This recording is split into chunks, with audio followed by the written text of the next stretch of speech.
Taxe foncière, qui va payer quoi demain? Locataire ou propriétaire? La gestion des charges locatives et immobilières suscite des débats, notamment autour de la taxe foncière.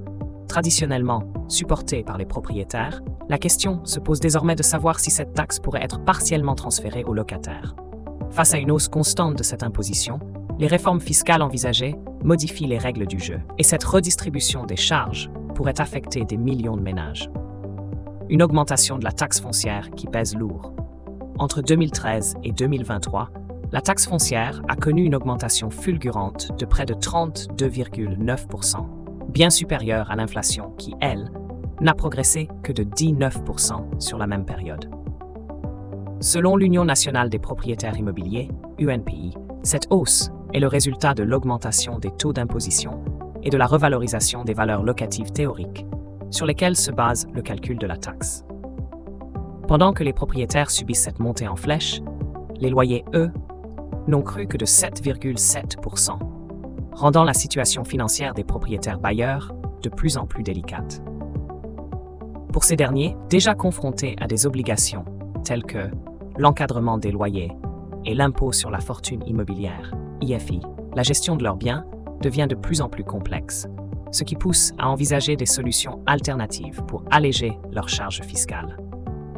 Les locataires bientôt mis à contribution, la suppression de la taxe d'habitation a laissé un trou béant dans les finances des collectivités locales, les poussant à augmenter les taux de la taxe foncière pour compenser. Bien que l'État ait mis en place un mécanisme de compensation, celui-ci s'avère insuffisant. C'est dans ce contexte que l'UNPI a proposé une solution qui pourrait s'avérer polémique. Faire participer les locataires au paiement d'une partie de la taxe foncière. L'argument repose sur le fait que les locataires, tout comme les propriétaires, bénéficient des services publics locaux financés par cette taxe, comme l'entretien des infrastructures et des espaces publics.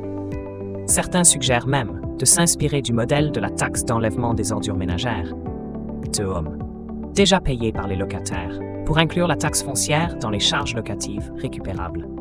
Toutefois, une telle mesure nécessiterait une modification des textes législatifs actuels, notamment le décret numéro 407-713 du 26 août 1987 qui définit les charges récupérables. Un débat controversé. L'idée de faire contribuer les locataires à la taxe foncière divise. Pour certains propriétaires et professionnels du secteur immobilier, cette mesure est perçue comme juste et nécessaire pour équilibrer les charges fiscales locales. Sylvain Grattalou, président de l'UNPI, soutient que cela permettrait de répartir équitablement les coûts des services publics, dont les locataires profitent également. Cependant, cette proposition soulève de vives critiques de la part des associations de locataires, qui craignent une augmentation du coût du logement dans un contexte déjà difficile. Avec l'augmentation des prix de l'énergie et les contraintes liées à la rénovation énergétique, ajouter la taxe foncière aux charges locatives pourrait peser lourdement sur le budget des ménages les plus modestes. Les experts du marché immobilier alertent également sur les possibles effets négatifs d'une telle mesure, notamment une pression accrue sur le marché locatif, qui pourrait rendre l'accès au logement encore plus difficile.